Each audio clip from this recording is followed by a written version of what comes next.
finish up the first part of the meeting by then. So can somebody monitor the waiting room and let people in? Yeah, I'm doing that. Okay, great. So good evening, everyone, and welcome to the last formal Lighter Footprints meeting of the year. We will be having an end of year gathering, but more about that later. We've got a busy program tonight, so I'm going to start a couple of minutes late. Was going to be right on time. I'll begin by acknowledging that wherever you are in Australia, we are meeting on Aboriginal land.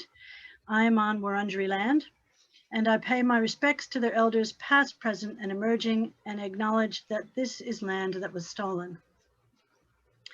Tonight's meeting will begin with a special thank you to Carolyn Ingverson, the founder and convener of Lighter Footprints for over 14 years, who has decided to step down from her leadership position. While Carolyn will no longer be convener, she will still be involved in Lighter Footprints in ways of her choosing.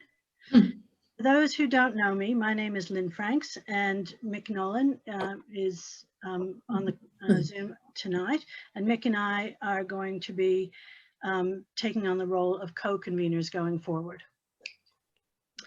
So we'll be joined by our local politicians at 8:15, but for the next half hour, we're going to take the opportunity to acknowledge the outstanding contribution made by Carolyn to the climate action cause and to Lighter Footprints in particular. Many of us have worked hard to achieve climate action over many years, but no Lighter Footprints volunteer has worked as hard and as consistently as Carolyn has. She founded this organization, and she has been the backbone of it ever since. Like many of us, the 2006 Al Gore film, An Inconvenient Truth, was the catalyst for her climate action. Lighter Footprints was formed in her living room with 12 other like-minded people, including some who are here tonight.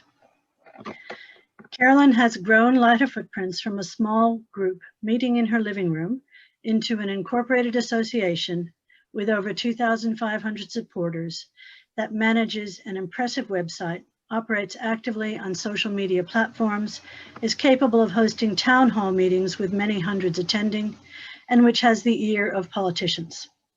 Disregard us at your peril. Her success comes from her wisdom, her substantial work ethic, her inclusive yet decisive leadership style. The buck definitely stops with Carolyn. Her ability to nurture and, when necessary, to mollycoddle. Admit it, over the years, all of us who have worked closely with Carolyn have at some point or another been deftly manipulated back onto an even keel. Many of us have been encouraged to take the next step, to grow our capacities, to do something we didn't think we were capable of doing or that we feared. Carolyn has gently fostered this development. Carolyn has been recognized as a leader by the world outside of the Lighter Footprints community, having been made Burundara Citizen of the Year in 2016, being made a judge of the Banksia Sustainability Awards, and most recently being the joint recipient of the ACF Peter Rawlinson Conservation Award. And Marnie Rawlinson is here with us tonight. The climate is changing, but there is hope because the world is changing too. Climate action is no longer a fringe demand. It is the subject of boardroom conversations. Lighter Footprints, under Carolyn's leadership, has played a part in making this shift happen. We thank her for her leadership that has taken us so far, and we look forward to working with her into the future. Before I conclude, I want to acknowledge the role that Lawrence, Carolyn's husband, has played as a staunch supporter of Carolyn's work. Despite the fact that he lost access to his living room on many an evening, and his front porch has been a staging ground for letterboxing, placards, banners, and other paraphernalia of activism. Thank you to Lawrence. Lastly, from me, a personal note of thanks to a friend I respect and admire. Well done, Carolyn. Oh, lovely. Now we have a bit of a program tonight. We know that Carolyn is a poet, but did she know that we also have something of the bard in us? Oh no! Yes. Many of us have contributed to a poem to Carolyn in the form of a haiku stanza, and some sent us a limerick. Jenny Henty has put those together into a booklet for Carolyn, which Lawrence has, and I think he's going to give to you now. So we're going to hear that poem, and we're going to see some images of lighter footprints over the years that have been put together by Sue King. So Sue, over to you and to our poem readers, if you can unmute yourselves. Oh my goodness.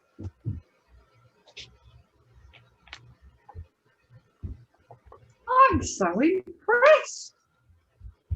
Look at this. You haven't heard them yet.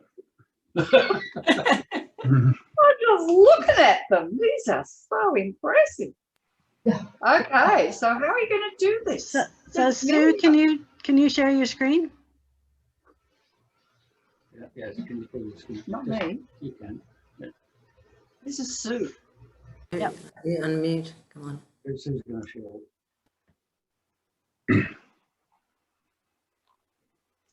Is that what's happening? Okay, so at the moment, Sue is working on sharing her screen. Right. And once she's able to do that, then the PowerPoint will play and we will hear the poetry read over the PowerPoint. So we're just hoping Sue's going to be able to get her act together there. Oh, look. Yes. This is a multimedia presentation brought to you by Lighter Footprints. Pink.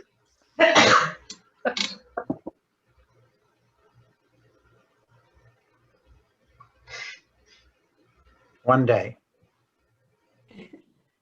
Above and beyond. Okay, I think we can start. Whoever's our first reader, was that Ken? Yeah, I Can you tried to see the start, but screen? got overridden. Can you see the screen? Yes, we can see the screen. No worries. So if everybody can mute themselves except for Ken, he's going to head off. Above and beyond, dedication to the cause, climate change action, passion, persistence, tenacity, resilience, climate change action, organising the movement.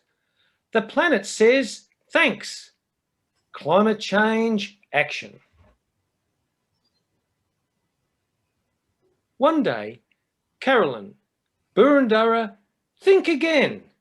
We shall overcome. Carolyn, you star. What a great contribution to our planet's life. You see her talking, you see others following. Hope is in the air. Commitment beyond. No task too big or too small. Carolyn Ingverson. Dogged elegance. Ideas for a safer world. Legacy, kindness, wisdom. Climate leadership. So all humans, nature, thrive, transform this decade. Concern drove passion. Your wisdom leads us forward to take light footsteps. Your garden blooms bright. Your inspiration guides us. We follow your steps. Local hero leaves lighter footprints on planet Earth. Follow her lead. Your dining table, cups of tea and bowls of soup, the meeting drones on. Oatmeal, golden syrup, treacle and sultanas mix, Kaz, biscuits and tea. Dappled winter sun, cake, tea and comrades gathered to change our future. Impatient leaflets, dreaming of letterboxes, the Faversham porch. Scorecards, a hard graft. We push, pull and get through it. We get to our goal. Exciting forums, experts shine, polys falter, sunlight shows true stripes. You must be bonkers, planning MPs mid-climate, town hall to bursting. Glorious town hall, gathering 500 deep, one woman on stage. Some angry oldsters hold tight to stubborn troops. Calm reason states truth. Poise and smarts balanced, your full face smile connects all. The message is true. Passionate voices, choppy waters, rising heat, energy to use. Amazing woman. Climate action drives us all, her inspiration. Step forward with care. Graceful footprints lightly trace. New paths, bright and fair. A difficult choice. Your footprints lightly lead on to new adventures. Trump gone. What is next? Burundara votes climate? Alas, just dreaming. Emails ding, phones ring. Not so often nowadays. What will life bring now? Now we have 2 limericks. A climate campaigner called Carolyn formed a group for us to belong in. Lighter footprints took aim at Frido's false claim about Adani and the Galilee Basin. This one has a title. It's called Carolyn's Cunning Plot. Carolyn's light footprints will ever remain. Too many of her feats are ingrained in their brain. She built the group strong, welcomed all along. This community group will endure and sustain. Here endeth the poems. Well done. Thank you very much to our poetry readers. That was Ken, Jenny, and Ray, and to all of our poetry writers, and to Sue for putting that PowerPoint together. So next, we asked people to contribute a short video, which Julian has put together. We've received more contributions, I believe, than we're able to show tonight. But over to you, Julian.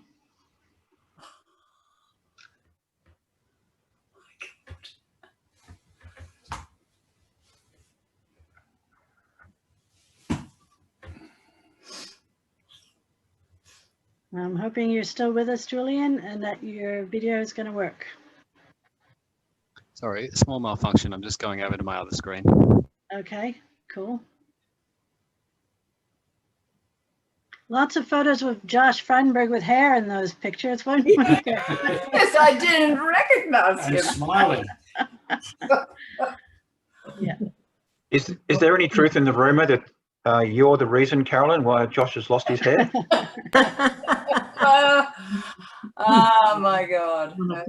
He was that thin bloke, was he? Yeah. I'll bring him up again if you like. No, that was Oliver. No, thanks. I've had enough of him, thanks. Yes, once was enough, Sue.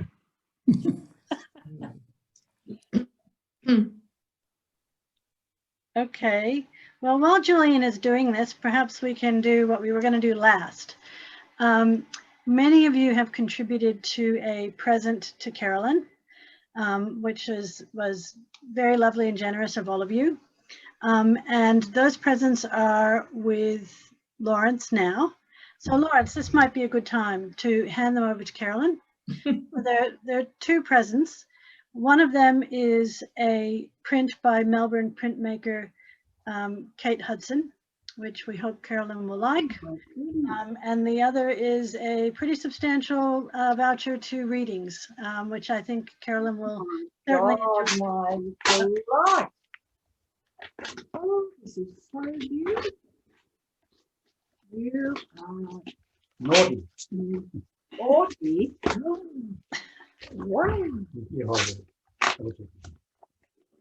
Oh, it's beautiful. Got it?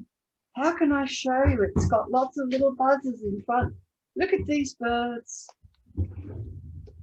Can you see them? Yes. Yep. Yeah. Isn't that just something?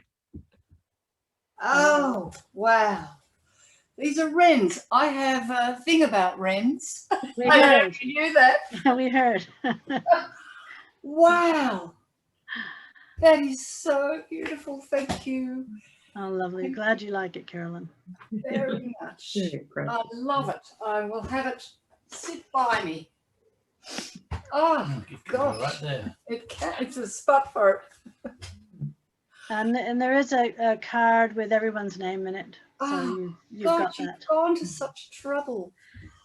Now, I've got some words to say as well, so I don't want to run you out of time, but I'd love to say thank you.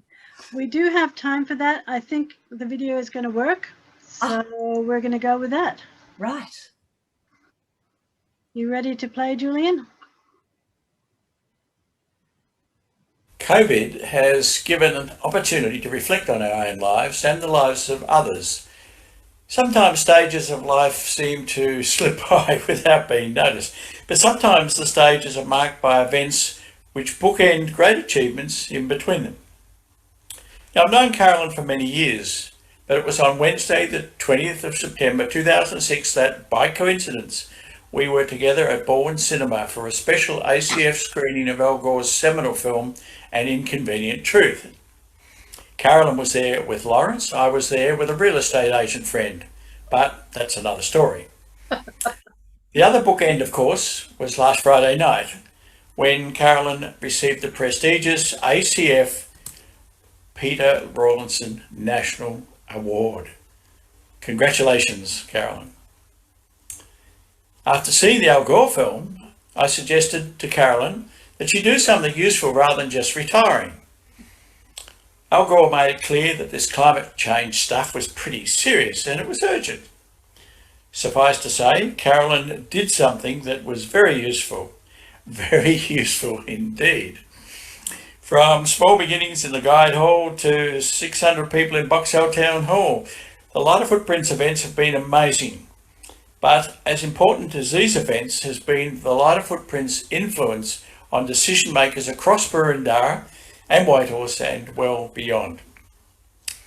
Under Carolyn's tireless leadership, many individuals and small groups have been encouraged to be creative activists on climate change and other community interests. 14 years is a long time, Carolyn, and you deserve a rest. But the Rawlinson Award, like the Al Gore film, is just a bookend. So thank you, Carolyn, for all that you've done. Now, take a deep breath and reflect with satisfaction on the new paths that you are about to follow. Go well. Congratulations, Carolyn, on your outstanding contribution to the success and effectiveness of Light of Footprints. Creating an influential community action group requires enormous commitment, tenacity and resilience.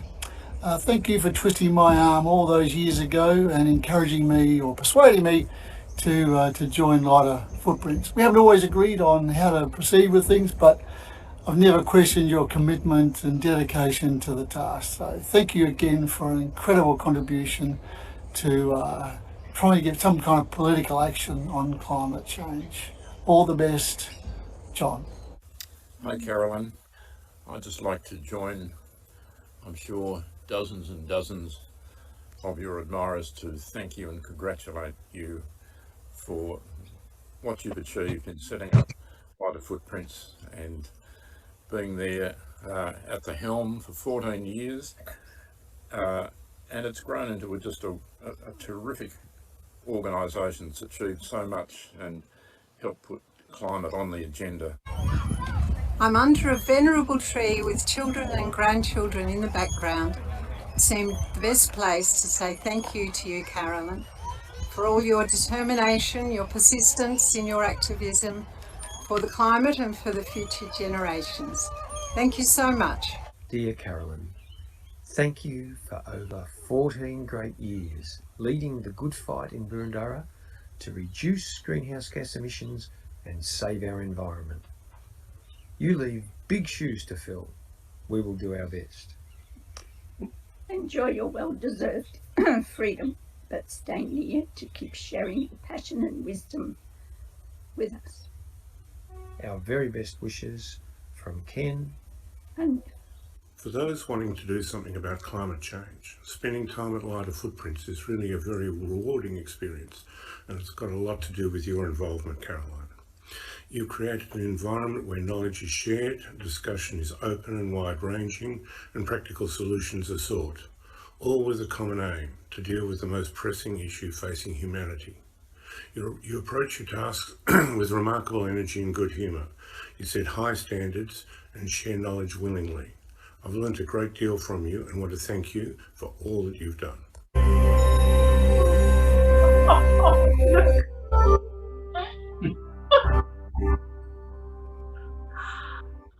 Wow, what times we've had over the years, hey?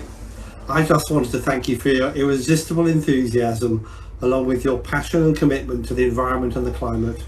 It has been an inspiration for me, and I'm sure many others. You have been instrumental in building and leading a truly uniquely powerful local climate action group, and have done this with such humility and perseverance. You and I have had so many adventures and fun along the way. I see you as a true comrade in arms, and wish you all the very, very best, and look forward to more adventures with you. Thanks again, and much love. Thanks for putting Lighter Footprints on the map, Carolyn. With you at the helm, our endeavours couldn't fail to get the message out there. You have made us, one and all, feel part of something big. Go well.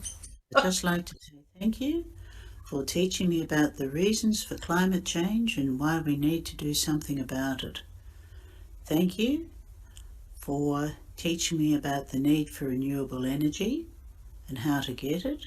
And thank you for teaching me about the need to protect our forests.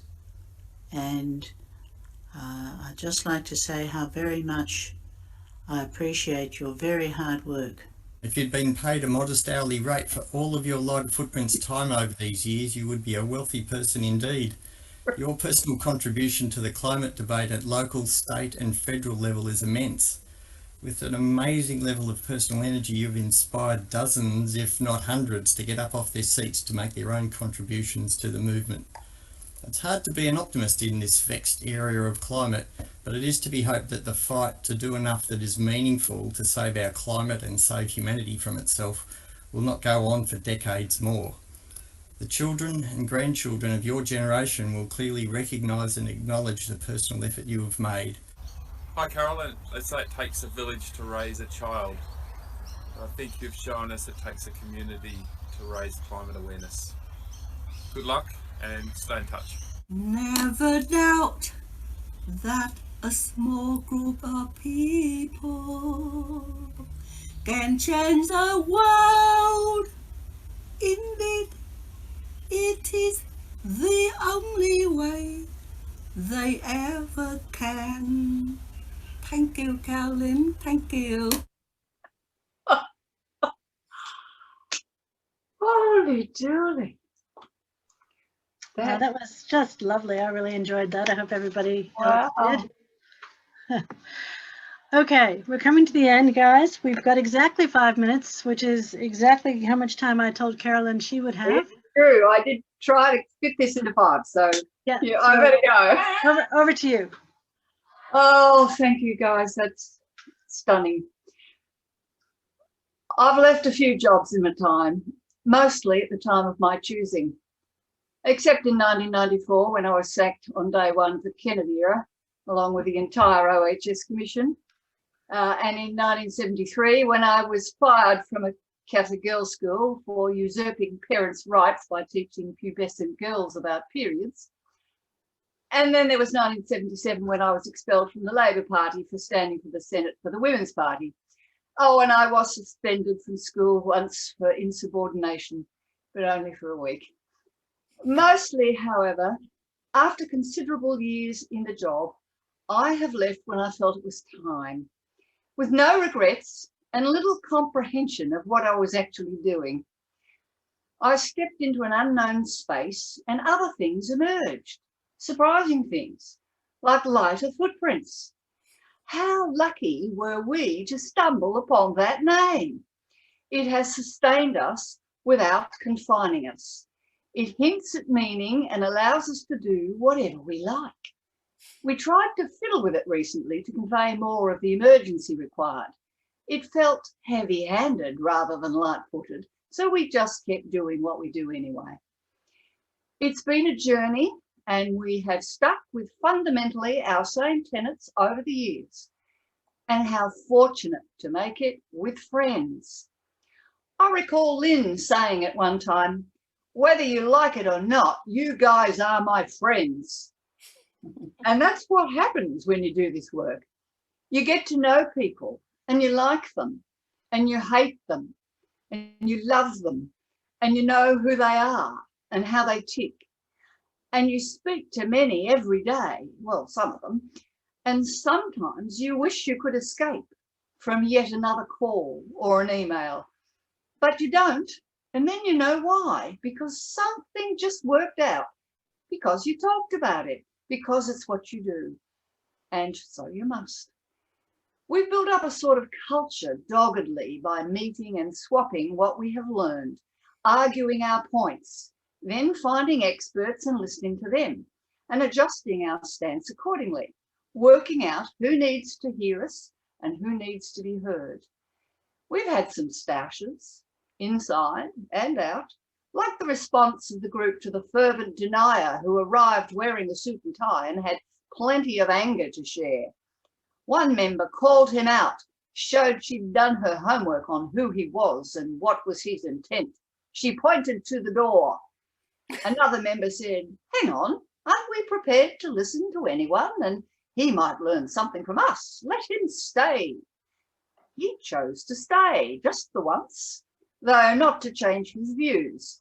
He has kept trying with long emails, still banging his same drum in the hope we will give him an ear and turn.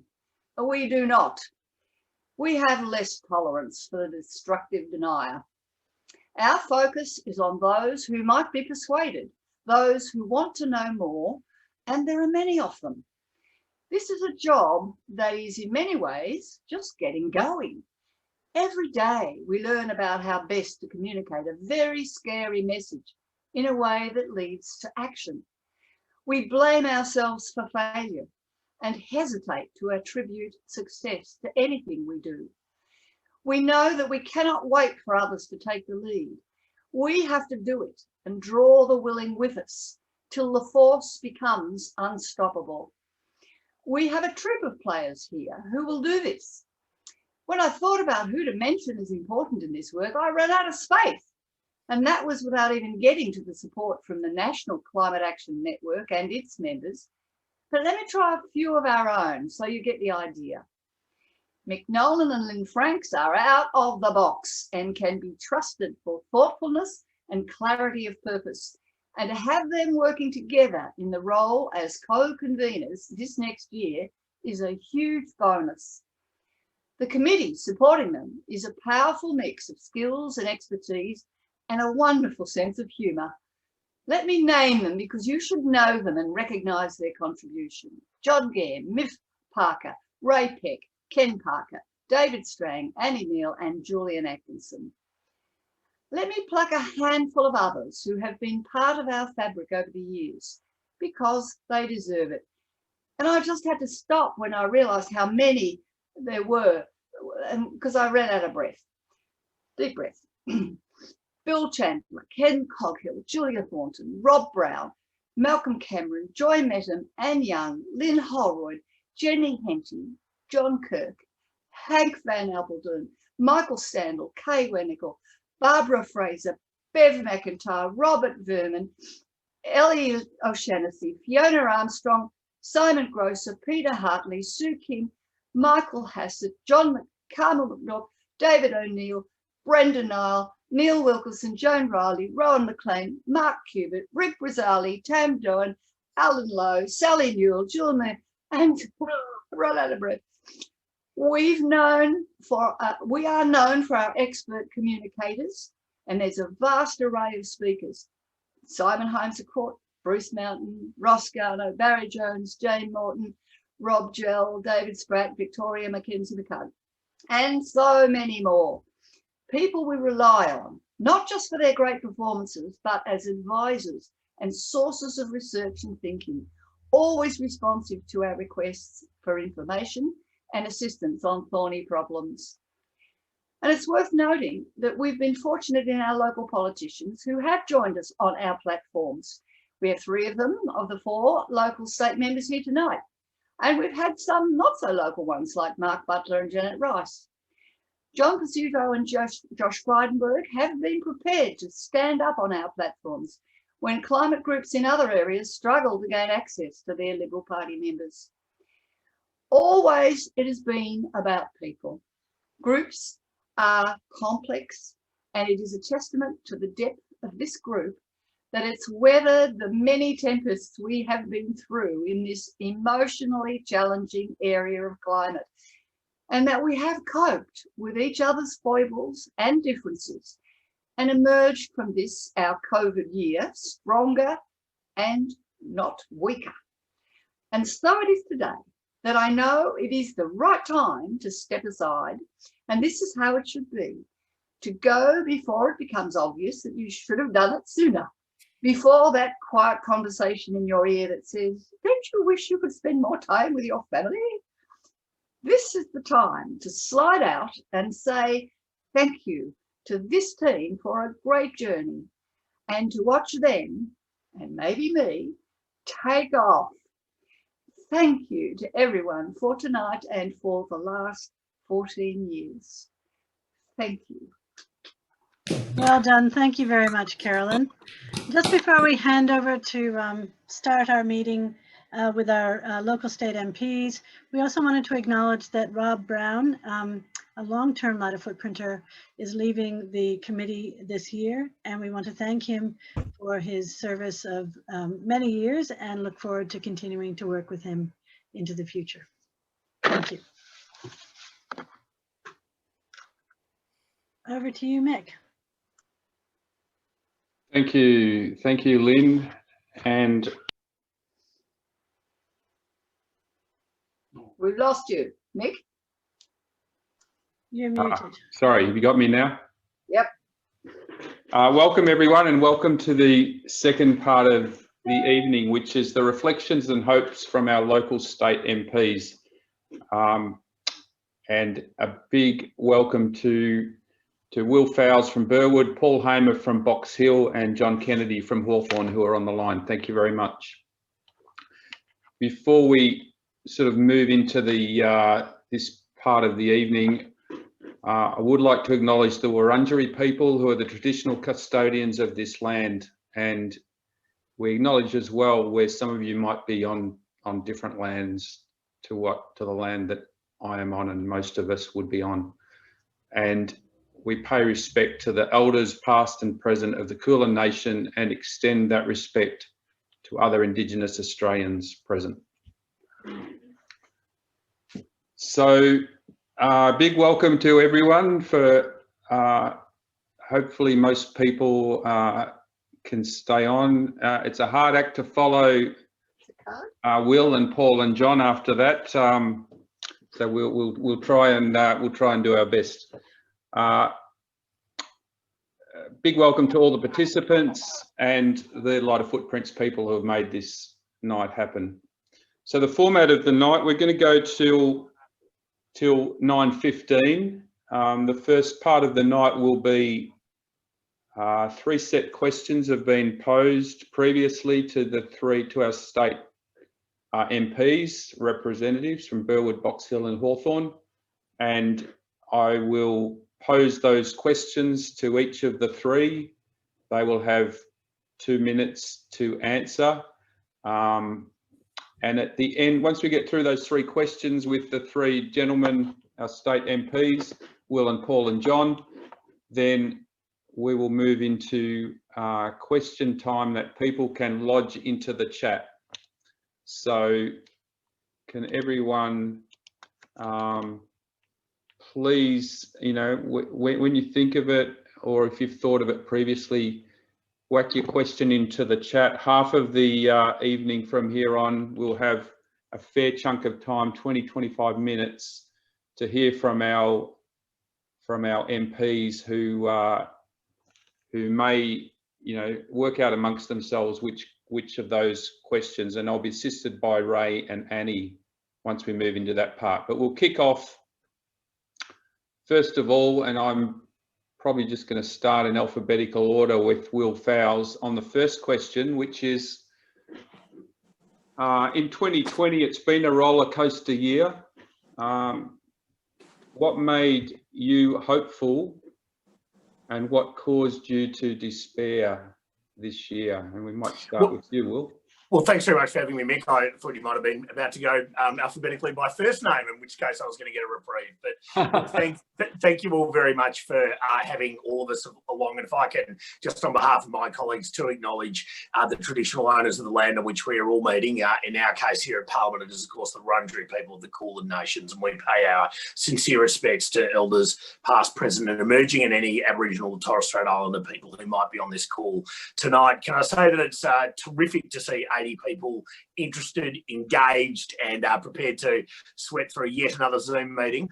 It's been obviously an extraordinary year, but it's fantastic to see all of you here. It's fantastic to see a bunch of familiar faces here. And can I, again, just deviating from the question, Chair, congratulate and thank Carolyn for everything she has done in this space over such a long period of time. Carolyn, your reputation in the community is outstanding and it's deserved. And I want to thank you and congratulate you for just the brilliant work you've done right over the journey. So thank you.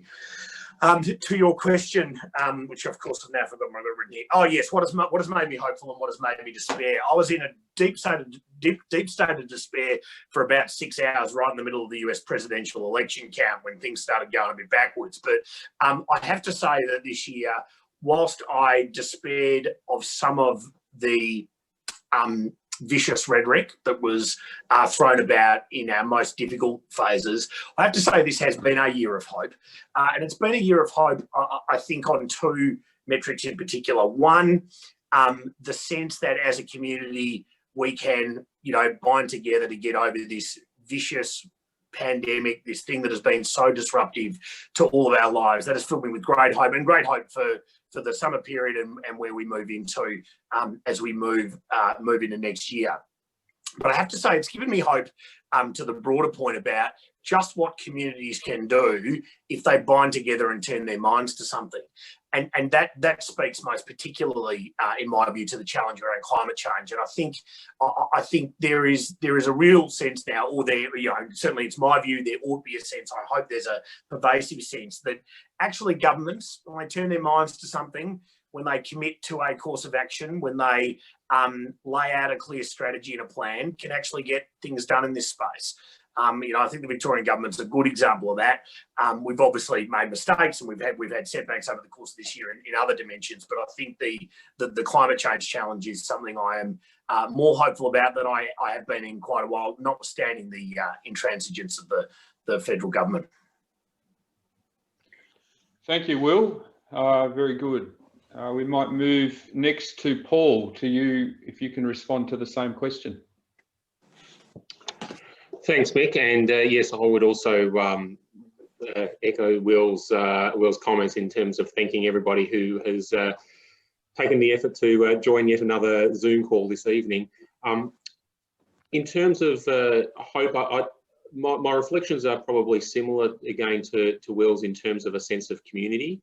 So both in terms of as the community as a collective and what we've been able to achieve as Victorians, but also the way that a lot of individuals in the community have gone out of their way to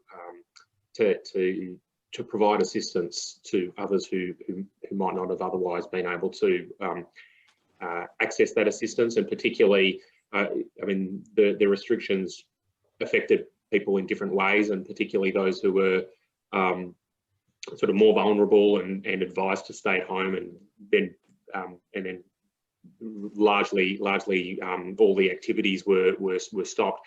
just having people who could go out to those members of the community, whether it was delivering food or giving them a call, or there was a whole huge amount of people in our community who did that, and I think that happened across the state in each and every community, and I think it really showed just that strong community spirit that really lives on.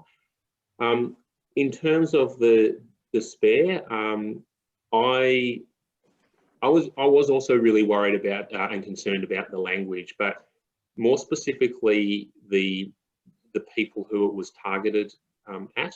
So particularly in the early months of the pandemic, I really saw it quite up front as the member for Box Hill in terms of the targeting of the Chinese community, and I think as we moved on, there was other groups that were targeted unfairly, and it did concern me about some of those undercurrents that I suppose continue to exist in society that are never far from the surface. So but I think overall I'm still very much more in a hopeful position than I am in a despairing position. Thank you, Paul. So sticking with the same question, over to you, John. Thank you. I'd like to just add my congratulations to Carolyn. I think that any kind of organisation that's full of enthusiasts and a certain amount of intensity and what have you, if they're not reasonably structured, they can put people off. And the one thing I've really noticed about Lighter Footprints is they run for 2 hours. They keep the speeches short. It's one of the most effective organisations, I think, as someone who attends lots of different organisations. And I'm sure a lot of that goes to many, many people, but I really want to say about Carolyn, who has been the spearhead in terms of, thinking through planning a night like that so that there's maximum impact and follow-up as well. So I just say that. As far as my despair is concerned, I suppose really initially during the COVID thing, I was quite surprised by some of the emails that I used to receive that, well, in some way just struck me as perhaps almost downright selfish. I've had the people, the golfers, there were a number of people, writing in on sort of just on small things. In my opinion, I don't play golf, so perhaps I shouldn't be saying picking on golf. But what I found was that, and that was disappointing. I was also really surprised to get emails where people purported to be speaking on behalf of the vast majority of Hawthorn constituents. We all think, etc., and so forth. And then suddenly I started to receive a couple of from the other side. And I suppose for every 10 or 20 of the bad news, we started to get 1 or 2 saying, no, look, tell Dan Andrews to stick with his guns, to remain steadfast. And we went through a number of different arguments and so on. So I found that became a source of consolation, particularly when responding to emails from people who appear to be, in their own view anyway, speaking on behalf of everyone, saying how dreadful it was, we shouldn't have lockdown or this or that and so on, and the MLC kids should be able to go to Marshmead and so on and so forth. So, so what was the thing that gave me a bit of hope? Well, I actually think it was the Boroondara council elections, when the results were, you'd be familiar with, 6 women and 5 men. I think it's the first time that in the history of that council anyway, you would have seen that a gender change there. But the other thing about it was there were people elected who had other interests and so on. So all of a sudden, I mean, how things, end up with, we'll wait to see. But the people who got elected, that Wes Gort, the member of the Greens in my own, in Glenferrie, and a number of others, filled me with great hope, really, that the council would, we'd see things go forward. It was only a month or so before that I tuned into the council meeting on the 25th of May, and it was the climate emergency, which all the different councils were being asked to acknowledge and act upon, and that was lost. And one of the reasons why it was said to be, they said, well, there hadn't been enough consultation. And the second motion was that there be more consultation. And guess what? That lost as well. So I thought to myself, well, they're starting to run out of excuses now. And just a couple of months later, barely 3 or 4 months later, we see a completely different structured Boroondara Council. So when you ask me to pick out those things, that's what I would say. Thank you, John. Excellent. It's a good start with the year looking backwards. So looking forward now, and I don't mind who kicks it off out of the three of you. But looking forward, what action to reduce emissions would you like to make in 2021 to help your community or to help our community to reduce emissions next year? I'm happy to kick it off if you like, and I'll try and be a marker for my colleagues about what a 2-minute answer or less looks like. I think the real opportunity still is in stationary energy. I think we've announced a bigger expansion again of the Solar for Homes program, making it more accessible for renters, increasing, getting rid of the postcode, the postcode limitations, and also introducing some solar panel opportunities for small business owners. So I still think that is probably the biggest lever we've got, and our next challenge is going to be transport. But until we get ourselves off brown coal, that to me is the top of the pops. I'll probably be even briefer. I was thinking even more local. One thing that I'd like to see is actually a council initiative, and that's for Whitehall's Council, which takes in most of Box Hill electorate, to actually go to a food and organics collection. I've noticed in Boroondara, I think that's made a huge difference in terms of what's thrown out. And I've even noticed that my rubbish is smelling a lot less. So I think they're always putting up excuses, and I think the quicker they can introduce, the better. And the other one also would be in terms of transport emissions, and I think the work that the government announced on the buses, the electric buses, I think is a really fantastic start. Thank you, Paul. Just before I go back to you, John, if I can just a quick comment. If people, comments like that, introducing FOGO, the food and organics into Box Hill, or solar into Burwood, if anyone wants to just sort of chime in on the chat and say good idea, or don't think it's a priority or whatever, that might be valuable as well. A bit of feedback for the guys. So thank you, Paul. Over to you, John. For me, the important thing has been in respect of education, and particularly the education, if you like, of older people like myself, put myself in that category. When I was at school, went to a boys' school, the only science we did was physics and chemistry. You didn't do biology, and certainly, or geology, or even say environmental studies and so on.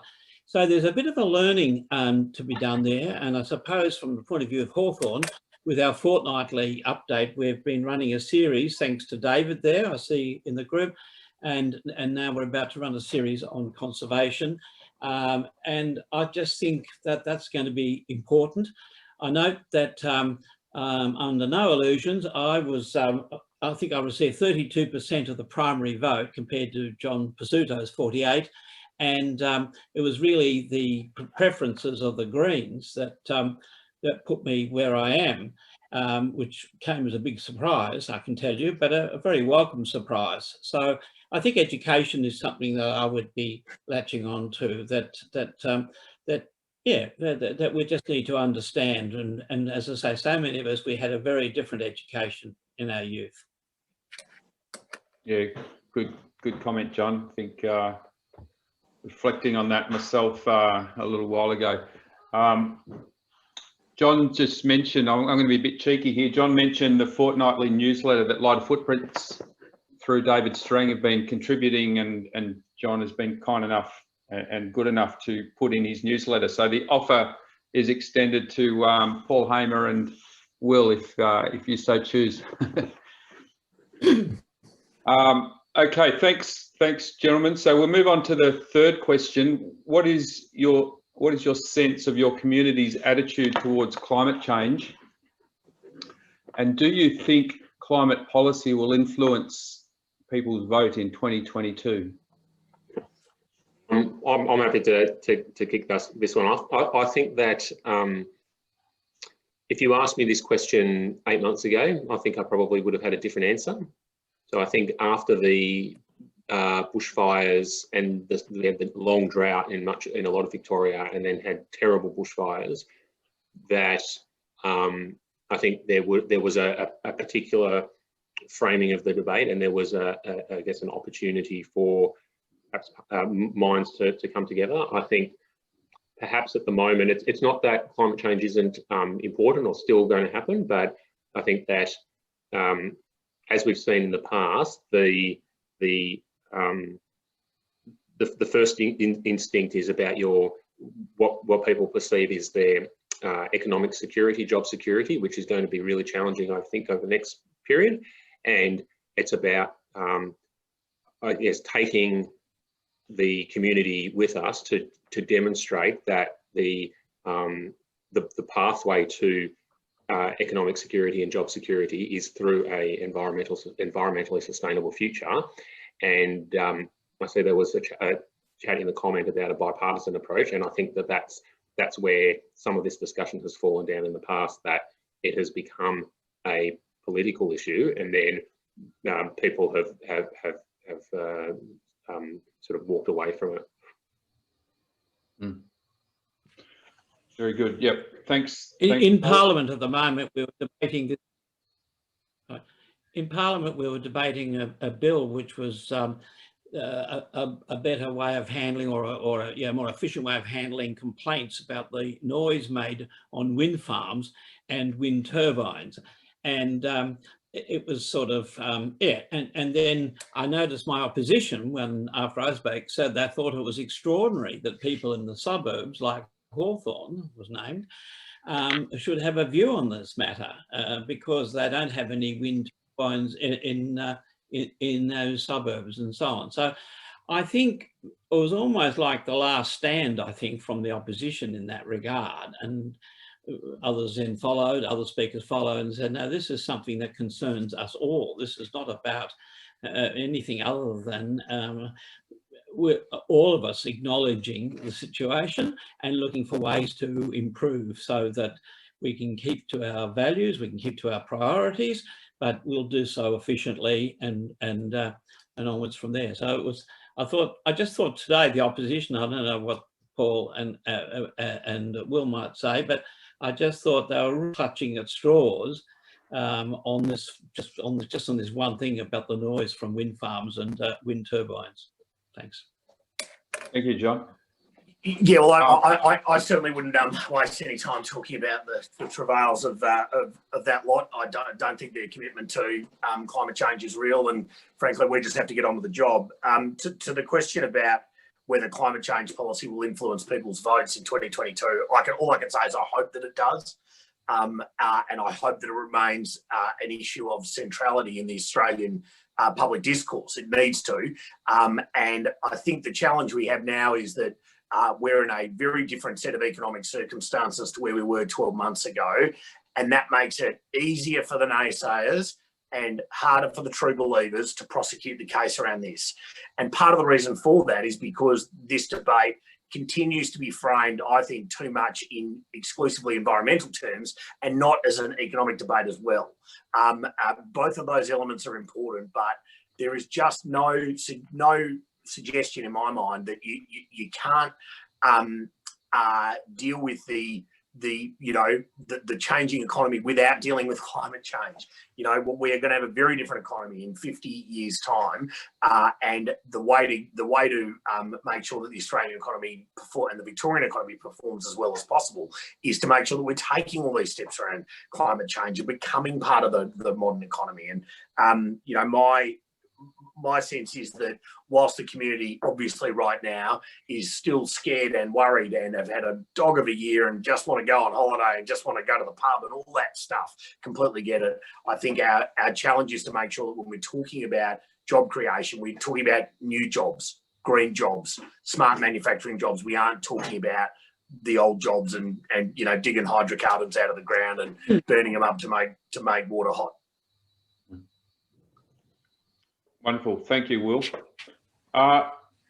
Look, I think at this point, I'm going to open it up and hand over to Ray and to Annie, a couple of Light of Footprints people actually on the committee folks as well, to take us through now the chat questions. So over to you, Ray and Annie.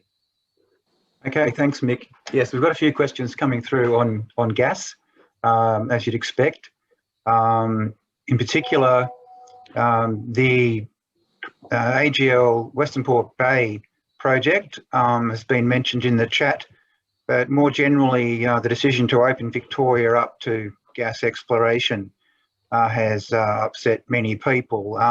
We think as an organisation that we should be moving away from fossil fuels, but instead the country seems to be heading down this gas freeway. So we'd love if each of you could talk to us about gas, in particular those ones I mentioned. Yeah, look, my hope is that the reliance on gas will continue to decline, but we need to just view this thing through the economic reality and also the climate reality that we have some extremely climate intensive fuels that we simply have to get out of. Victoria has like an inordinately large supply of brown coal. I think I saw some modelling once that said we had enough with all the population projections and everything, we had enough to see us through to the year 3100. It's just a vast resource. But its cheapness and its plentitude is not a reason to keep on using it. We simply need to transition away from there.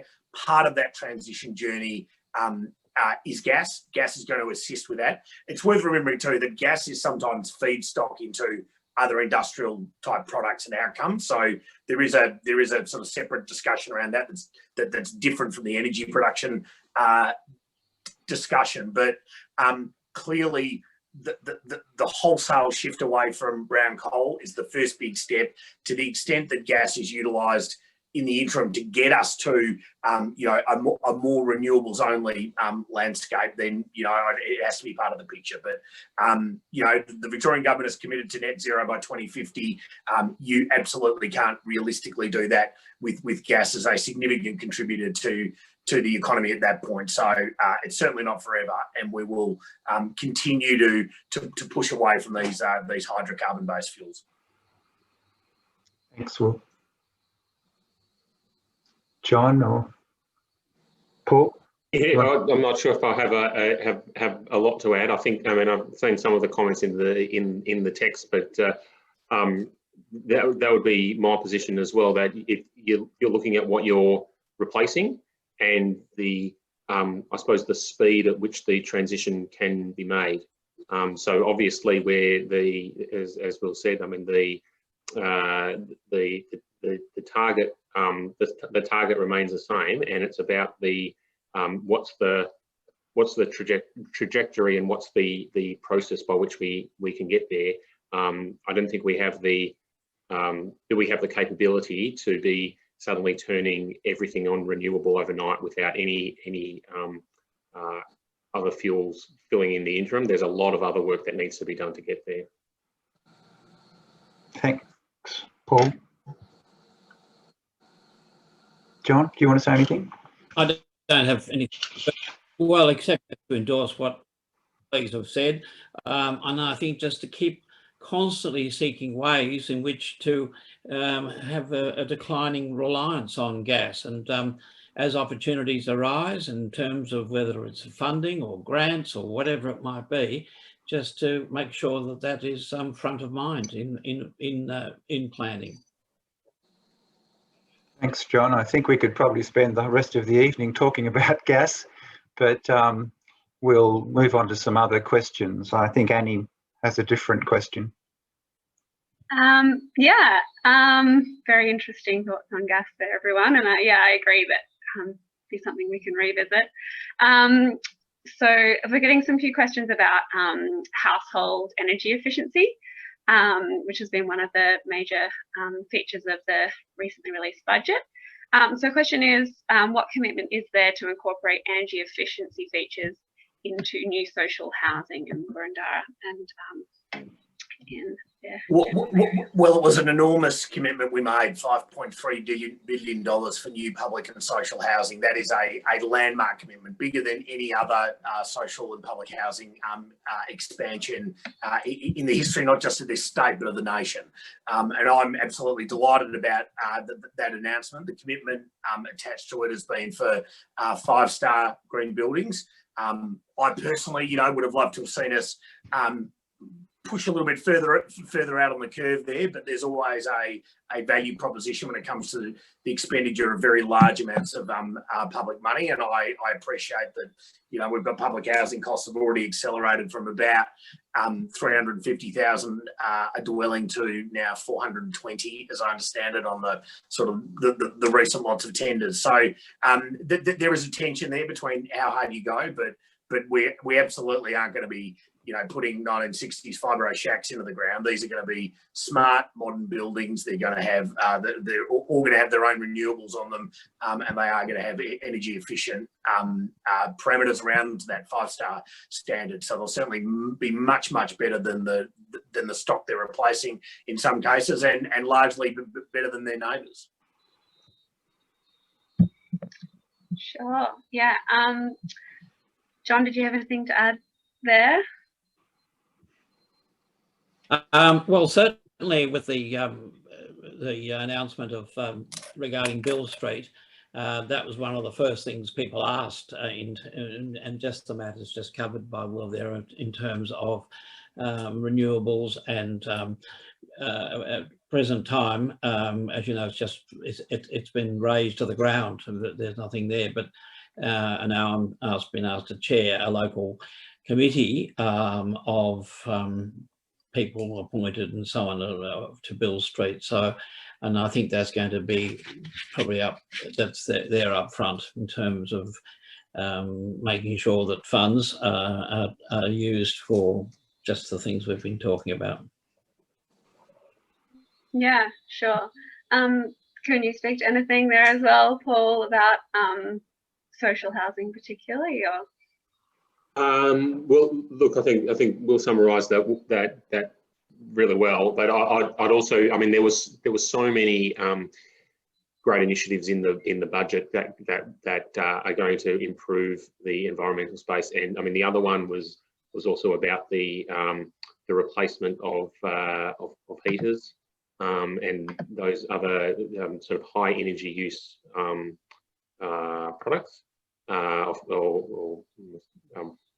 That's probably not the right word, but it's those measures sort of coupled with obviously a new build that are going to be energy efficient homes that is going to make, I think, a huge difference. And it's going to make a difference not just in the environment, but it's in a difference in terms of what people are actually paying and affording. So there's been a lot of stories that have emerged just about the ability of people to afford turning on their air conditioner or turning on their heating, and I mean that's a real issue for a lot of people. So actions that can facilitate that, I think, there's both a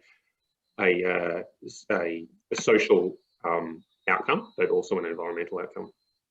And if I could just add quickly to Bernadette's point, and I was going to add this anyway, that all of the new housing will be all electric, which of course allows for that more rapid transition that does take gas out of the picture for all of this new housing. But it's, you know, it's 12,000 homes, and Victoria of course has millions of homes, so it's one small part. But you know, no one in the government is in love with gas. It's about that sort of bridge.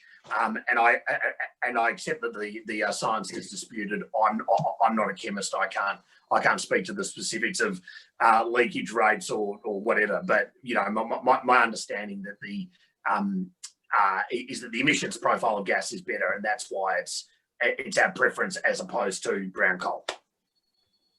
Well, that's your thumb. That's a segue into emissions. I think there is a lot of talk about the emissions that come from gas that we weren't aware of.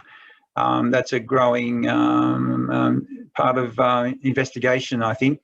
But in relation to Victoria's emissions, Victoria has a net zero emissions target for 2050, like the other states. And Victoria planned to have 6 interim targets, including 2 this year, but these were postponed because of COVID. What's the new schedule for setting the delayed 2020 interim targets? I don't know. I would be surprised if my colleagues did. I should quickly point out that we're at the absolute bottom end of the pecking order in these things. None of us sit in the cabinet. None of us are parliamentary secretaries even. So these things tend to get filtered down. I don't want to in any way overstate our influence. I could commit to no gas today. It would make absolutely no difference whatsoever to government policy tomorrow. But it is still a thing that is absolutely core to this government. Obviously, we've been derailed by COVID. I'd be very surprised if we didn't land that new emissions target very early in the new year. Well, we'd love it if you could find out by talking to people what's going on with these targets, because we wrote to you guys some time back about this. It's something that means a lot to us, and if you can give us any information at all, that'd be great. Look, it means a lot to us too. We've had plenty of correspondence on it. Obviously, we've all been swamped by other events this year, but yes, it's important, and we will certainly come back to it. There is a vast body of work that was already close to completion, but then we were overtaken by events. So. All right, thanks very much, Will. John or Paul, do you want to add anything to that? I'm just going to say, in regard to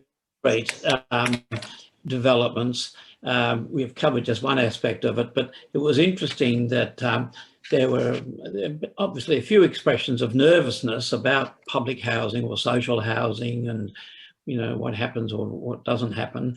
And sometimes people really don't want to say "not in my backyard," so they'll say things like there hasn't been enough consultation, which can be code for keep the consultation going until we just get rid of this whole business or whatever, or you're not listening, meaning you're not agreeing with me, and so on.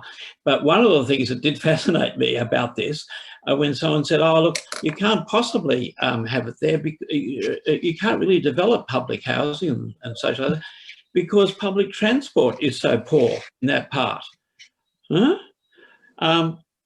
That's about improving public transport. And so, the government in the latest budget put $5 billion into public transport, such as the suburban rail loop and so on. So I think, for me, as a non-driver who's learned to drive a car, public transport is a very important aspect of this. And I was just fascinated that this was sort of put forward as a problem in Bill Street. Thanks, John. Paul, do you have anything to add? No, not on that issue.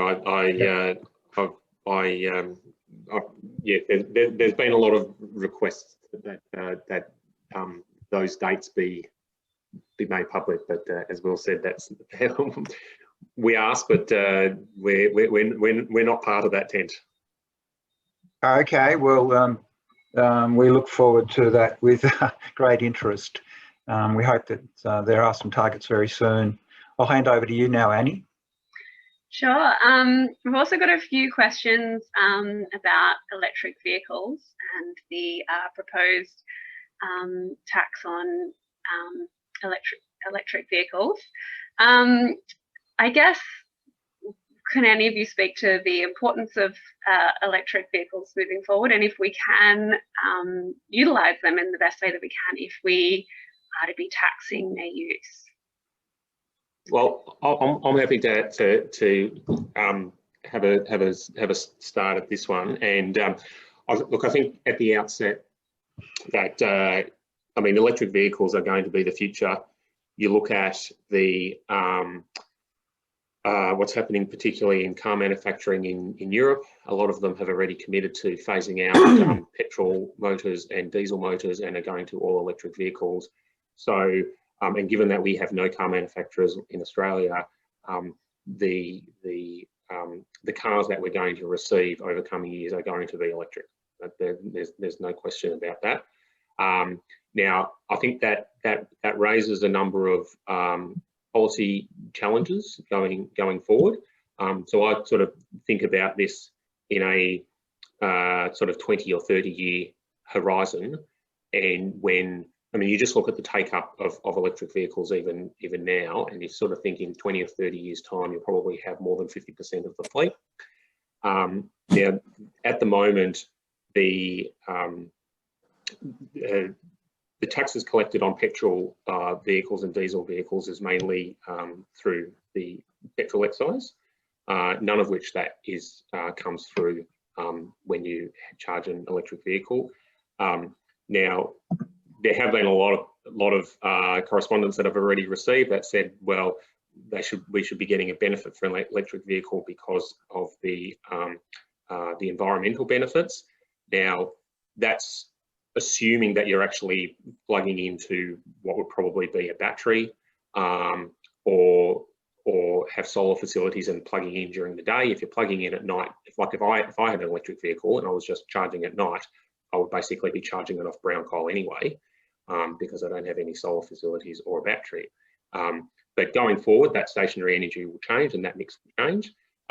But the biggest costs in transport are congestion and also the health benefits. So accidents and all the associated the costs that come generally with road traffic. Now, having an electric vehicle I don't think is going to change the amount that we drive. Some people might even increase the amount that we drive. So you are still going to have significant social and economic costs that are borne just by having a vehicle. It's still the same vehicle on the road, and there's so we're sort of thinking about, well, if you do you have a form of user charge that needs to be in place when there's a deep penetration of the market. And so I think that it is right to be putting in something, a measure like that now, that in the long run, because of the impact that it's going to have on the fuel excise in the long run. And I know one's a state tax and one's a federal tax, but that's the I guess the policy background for why it's being introduced. I don't know if anyone else wants to add. Yeah, look, I worked for a couple of years with Better Place in Australia with Evan Thornley. I've been around the electric vehicles discussion, for a very long time. I think the first time we ran some of the models, we had some assumptions about whether governments would replace fuel excises with other consumption-related charges in order to be able to support road building. I'll confess to a degree of discomfort with where we've landed, but what I will say is that the net result of it is 40% roughly of the contributions made by motorists, sorry, I'll rephrase, that of the contributions made by petrol motorists, EV motorists will only be making about 40% of that contribution. So it's not zero, and that there is an embedded cost there. And I think for as long as our take-up curve hasn't accelerated, that's potentially problematic. But we are, have to operate within the bounds of fiscal reality. The federal government, their fuel excise will come down over time. Part of this, as I understand it, is a bit of a tactical thing about us putting our foot on the replacement revenue directly as the Victorian government, as opposed to the feds having it. These are complicated measures that, frankly, sit well above my pay grade. But in terms of electric vehicles, look, I think I drove my first one 8 or 10 years ago. They are fantastic cars. They are ultimately going to be transformative for the for transport in Australia. And but the transition to electric cars only underscores the absolute importance of us doing every single thing we can to transition away from dirty sources of energy. That is the critical piece, and I think batteries are going to be a big part of that. And I'm thrilled that the Victorian government has announced that Moorabool battery. I think it's important for governments to take a lead on those things. Yeah, I guess from where we sit, we see the road usage charge as a disincentive. The electric vehicles are already, more expensive, and we figure that adding another disincentive onto that is discouraging people to take them up.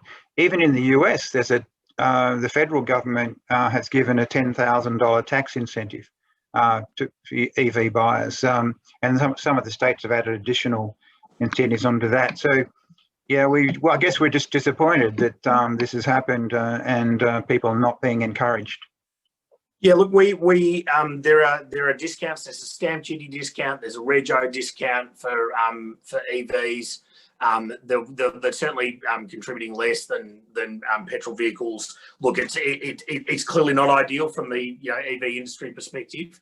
And I was very disappointed when Better Place fell over all those years ago, because I thought it was a terrific business model and actually had the ability of driving up convenience, driving up affordability, and actually delivering that step change. The reality is, without convenience and affordability, electric vehicles are going to continue to struggle for mass market adoption. Everyone in here would drive an electric vehicle if they had the resources to do it, I'm sure. They are fantastic cars. But in terms of mass market transitions, you need that convenience, you need the affordability. The convenience has improved as battery technologies and fast charge technologies have improved. Affordability remains a problem. It remains a block to mass market take-up. And I'm certainly very cognizant of that, and I think it's something we all need to feature in our campaigning around these issues. All right, I think we've only got 5 minutes of questions left, so perhaps there's still a few more we haven't got to in the chat. Thank you very much. Will, in the budget, there was $92 million to restore land and plant 4 million trees, which is great. But in the same way that we are really angry about the AGL massive gas project in a Ramsar wetland, we've got this beautiful environment. We're still continuing to cut down these magnificent trees, mountain ash trees, which are the tallest flowering trees, the best trees at locking up carbon, and then we pulp them and ship them off, where they're made into paper, and then we burn what's left, and we're going to keep doing this for the next 10 years, despite these recent fires. So it seems inconsistent, to say we're going to plant 4 million trees and spend $92 million doing it, but then continue to cut down these magnificent trees that grow nowhere else. So who wants to take that one? But a lot of that. I know there was many requests that we should shut down or stop cutting down those trees almost immediately. But there were a number of contracts that needed to be honoured, and then there were also looked at how we could actually transition that industry across to make that end date in 10 years' time. And I think that we shouldn't underestimate how big a step that actually has been to. I mean, I know everyone in this room would probably say, I wish we could have done it next year. But when you think about the history and the politics of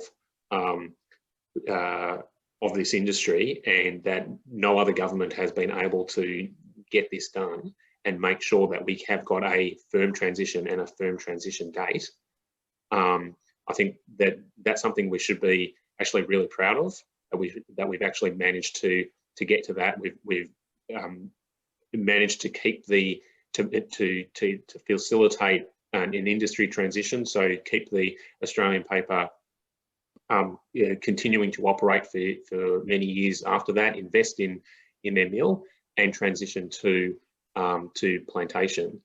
So yeah, look, we would have all liked to have that earlier, but it's, and I say to say, can we pay out the contracts? But you still need to be able to retool the industry and enable that industry to transition and continue in the future.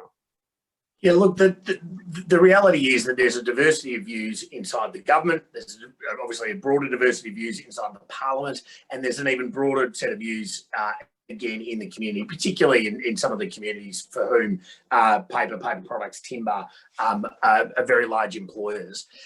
Our job as a government is always to balance these competing considerations. That's at times not that difficult, in particular, you know, as it relates to particular issues, and in other issues it is extremely difficult. I think, though, what it can be said of this government is that we have pushed harder in almost every one of these environmental dimensions than our predecessor government, and frankly than any other state government and federal government in the nation right now, and perhaps ever. I think this government's got very strong environmental credentials. Is it as good as it could be? No, no government is perfect. Is it what I would personally do if I, you know, was the sole autocrat of Victoria? You know, maybe that'd be different. But I think we all need to, you know, just temper expectations to some degree, because we do as a government do ultimately have to govern for everyone, not just for any one section on any issue. Thanks, Will. Thanks, Paul. I can see that we're coming up to 9:10. John, do you want to add anything to that forest conversation before we hand back to Mick? No, it's been said. Okay, fair enough. Thanks very much for your constructive responses to our questions, and we appreciate the candid way in which you've answered them, and I'll hand back to Mick now.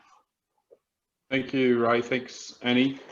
So, look, a big thank you to Will. I think it's been good for me personally. I'm sure it's been good for everyone getting to know you guys, and you know, it is this COVID bringing us to Zoom has had a lot of benefits in well, can I say, Mick, after a very difficult year where we as Labor government members have been copping it in the neck from the right, it's kind of refreshing to, I'm just looking at the chats, to be sledged by lefties for a change. So yeah, it's good. So look, hearing some of your background, Will, particularly on Better Place and EVs, Paul, I did stand next to you at the last federal election handing out flyers, and when we spoke about EVs and policies. So I'd love to keep that conversation going with people in your electorate. And John, your passion for education and bringing the community along, we're well aware of that, and we definitely appreciate that. I just want to let everyone know on the call that Tim Smith was invited from Kew, and he was an apology, so he did get an invite and wasn't able to make it. I do want to thank Will and Paul and John on behalf, and maybe everyone can give a little clap if they like on that. Well, thank you very much for having us. I will say very quickly of Tim Smith, it's a matter of public record now. Both Paul and I sit on the Environment and Planning Committee. Tim Smith sits on that committee and has turned up to no meetings of that committee in the life of this parliament. And I'll allow you to draw your own. I didn't want to sort of open that up into you know. It's data. I'm just giving you data. I know. I also do want to thank the people behind the scenes that that helped, you know, bring this night together. People in your offices, Will and Paul and John, and people from Lighter Footprints in particular, and Julian's behind the scenes as well, and Lynn's been prominent. So a lot of people behind the scenes. So I think. And Mick, if you could just pass on our apologies to Jean Christie, who I think is sound asleep. Oh no, there you are. found stuff. Jean, there. No, she's sprung up from what it is lying on the couch. I apologise, Jean. I thought you were sound asleep, and I was I have to say, feeling a degree of jealousy. It's been a big week. So we'll keep an eye out for you in Parliament, Will. Just to, you know, we'll text someone to give you a little nudge. Yeah, please. Now, Mick, sorry, just before just on Will's point, he mentioned the committee. On a more serious note, the committee report was actually tabled in Parliament today, so it will now be available online. And I'm sure that everyone on this this conversation will take quite an interest in reading that. There are a lot of really good initiatives and recommendations that have been put forward, and it's pleasing to see that some of those recommendations have already been sort of taken up and adopted, even notwithstanding that the government didn't probably not fully aware of the recommendations, but just in terms of some of that social housing, electric vehicle investment in networks and the like. But there's a lot of really interesting documentation, and not perhaps it was because Tim may have not have been there, but there was involvement from opposition members, and it was very constructive, and to get to where we point.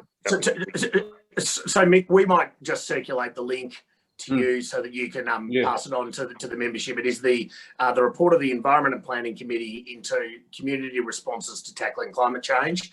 Please don't read all 800 pages or whatever it is. It's just, you know, unless you're desperate to get back to sleep. But there are some really interesting recommendations, and there is, importantly, an executive summary. So yeah, I certainly commend it to you. Yeah, thanks, Will. If you can send that through, I'll make sure it gets circulated. Thank you. All right, now one final ad, just sort of changing it up to the end of year gathering or celebration, which we traditionally have at the Guide Hall in Faversham Road, and we are very, very hopeful that that's going to go ahead. It's on, I'm just wanting people to put it in their diaries, 6 p.m. Wednesday the 9th of December for Lighter Footprints and you know, supporters and anyone who wants to join that. There will be further notices and RSVP. You know, we will need to follow all the COVID protocols in conducting that. So RSVP is going to be super important. But if you can put the 9th of December, the evening of 9th of December for people interested.